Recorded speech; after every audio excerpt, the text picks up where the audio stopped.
American Cartoonist, The Comic Art of Noah Van Sciver. This was published in October of 2024. I would call this a boutique printing. There's only 250 copies that were printed. This was funded and supported by, and I'm gonna mess up the name, I apologize, Sean, Athenaeum or Athenaeum Comic Arts. They are representatives for small press and independent comic creators, cartoonists, and they support, they're a rep for their original art and sell original art. And Noah Van Sciver is one of their clients. And this book was put together by Alice Eklund and Colin Blanchett. These are the two gentlemen that also are behind Canon, the comics magazine that comes out on a quarterly basis. And this book, it's an interesting point because Noah still has a lot more comics left in him. And he's at a point now where I think like he's just creating his best work. And not everything is covered, like they'll address things, but there's original art included here, but it's not everything. It's not, but it's a wide variety of his work and a lot of his earlier work, which I find pretty interesting. I have a lot of that work. And it's a really, if you're a Noah Van Sciver fan, it's a really good book to get. The introduction by Andrew Kunka is really insightful, and I've read a ton of Noah's work in the last 4 years. And I read this and I thought, okay, they've read it and they actually get it too.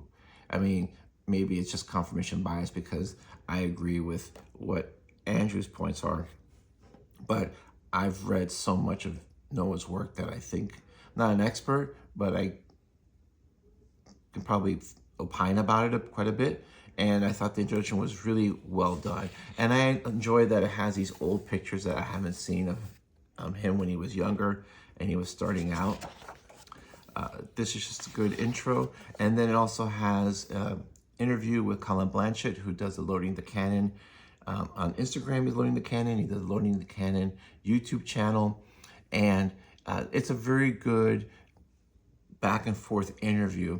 And what I like about Noah's interviews is that sometimes if you see like several of them, some of them similar themes are addressed, but there's always some little nuances or little things that he'll talk about that are different than the last one. Sometimes you see with comic creators, it's like the same interview and they talk about the same thing over and over and over again. I always find that there's always a new wrinkle with every Noah Van Sciver interview. And and there's art intermixed here. And then here you just have scans of just a lot of his early work. These are early sketchbooks. A lot of this stuff I've never seen. I didn't know this existed, and I thought that I knew a lot of what Noah had done, but this was kind of humbling because I really did all these sketchbooks. This work, I don't know if this has ever been displayed or if this is just something that he's held on to until now. A lot of different stories, and the stories are grouped by either a specific title or of a story, or maybe biographical work or historical work. And you can, and some of these stories, like I said, I've read, and it goes back to like, there's some stuff from 2012, 2013, all the way to 2023. And it's interesting to go back and revisit this early Noah, because this is what, after reading Fanny Bukowski, this is what I was reading, the early Noah Van Sciver. I know I have this story, I think I have it, like some kind of tabloid size comic of his work came out. So I think I have it there, but a lot of this work I don't have, or I've never read. The book itself is very well made. It's a hardcover. They did not go for slick paper. They went for a nice thick stock of matte paper. And I think that the art is printed really well, and I think it comes across very solidly, printed that way. Early Blamo covers, and some, here they'll be here in color, and then some are in black and white. And sometimes you'll see where there's color, and in the black and white version is kind of interesting how some images seem, it's just kind of interesting to see how it looks like without the colors and with the colors, because it's just interesting. It's like how much color adds, but then when you strip out the color, how much of this work is here. Same thing here, color in black and white. A lot of stories you can read that I enjoyed. I really had a lot of fun reading this. And this is for, probably in my mind, for the fans that were reading his work from 2000 and maybe the late aughts to maybe 2022 or so. Just that this, and seeing his progression. This is more recent work. Like this came out like 2 or 3 years ago. This was, I think, in an issue of Now from a couple of years ago. This is the cover for Boring. Just a great cover. Just really great work. So this isn't like an entire history of Noah. Like, it's not like, okay, everything you want to know about him. This is really for a fan of Noah to maybe see more of their work, and just to kind of, like I said, a career retrospective, but a lot of the smaller, lesser known work. I mean, there's a page here from Fante Bukowski, but it's not Fante Bukowski heavy. It's very heavy in a lot of things that were self-published, and some stories that I don't think have ever been released yet, like this history of comics, which I found really interesting. I'm really curious. If this was published somewhere and I missed it, bad on me. But if it hasn't been published yet, I really would love to read this. I think this is really excellent work. And then at the end, you have the contributor bios, but you have this picture of Noah back in the day. And it's almost, this book almost reminds you of like young Noah, like when he's starting out and, he's trying to learn to become a cartoonist. And if you've ever read, and I've read a lot of those self-published books, there's a lot of angst there. There's a lot of desire of being this great cartoonist. And this is kind of a callback to that. And there's also what I would say is not required, but on the Loading the Canon YouTube channel, there is an interview that Colin and Noah had at Partners and Son. And even though there's an interview here, that interview on YouTube is not the same interview here. And as I said, when you see it, every Noah interview has something a little different that he didn't talk about in a previous interview. So I would recommend that you actually watch that video, whether or not you get the book or not. But I think seeing the video and then reading this together just adds something.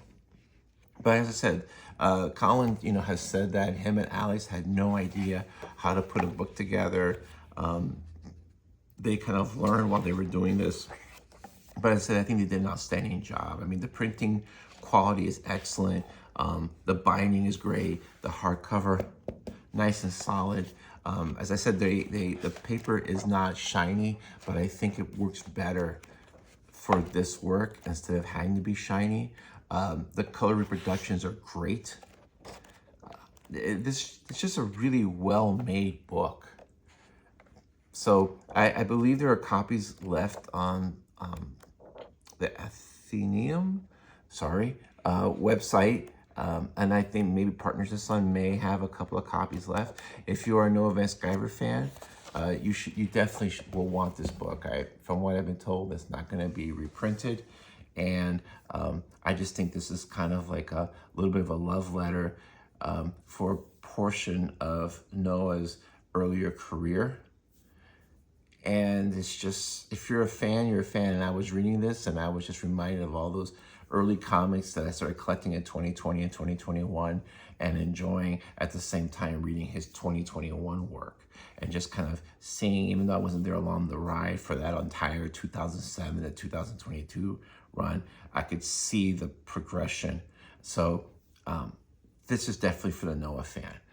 It's $40, retails for $40 plus shipping. I got mine through Athenaeum only because I thought they would do a better job of shipping it. They did an amazing job of shipping it. It came safe and sound.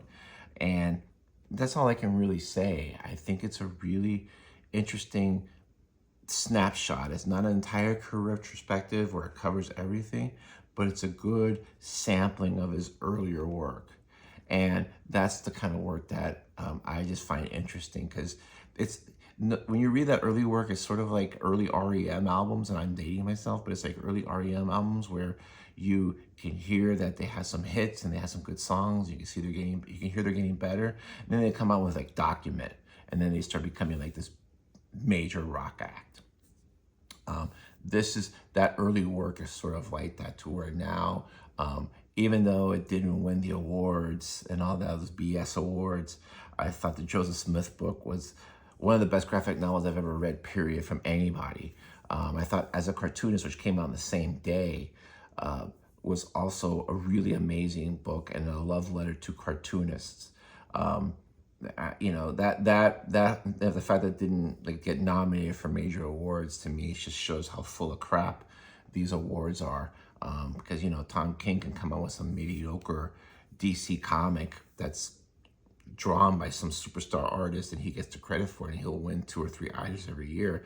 But then somebody that comes out with work that most people could not come out with, they're just not, they don't have the skill set and the chops to do it, and he does it, and it's not recognized. So it was kind of good in that way, because I kind of like realized, yeah, you know, these awards, they're nice, but they're nice. They help you as far as saying, oh, you got some kind of award, but as a fan, it's like, I know how good he is.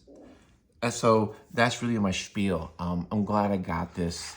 I want to thank everybody involved for publishing this book. I think it's worth the money, and I think that it's just nice to be well made. And one thing I'll say about original art books, I know everybody loves the huge IDW original art books that are the original twice the size. That's fine, but those books are unwieldy. Those books are kind of a pain to go through, besides the fact they're very expensive. This is something that you can actually pull out and revisit, because it's just a regular size book, and there's a lot to be said for that. So that's all. If you have it, I'm curious, just let me know whatever thoughts you have of it. But like I said, I really thought it was awesome. Thanks.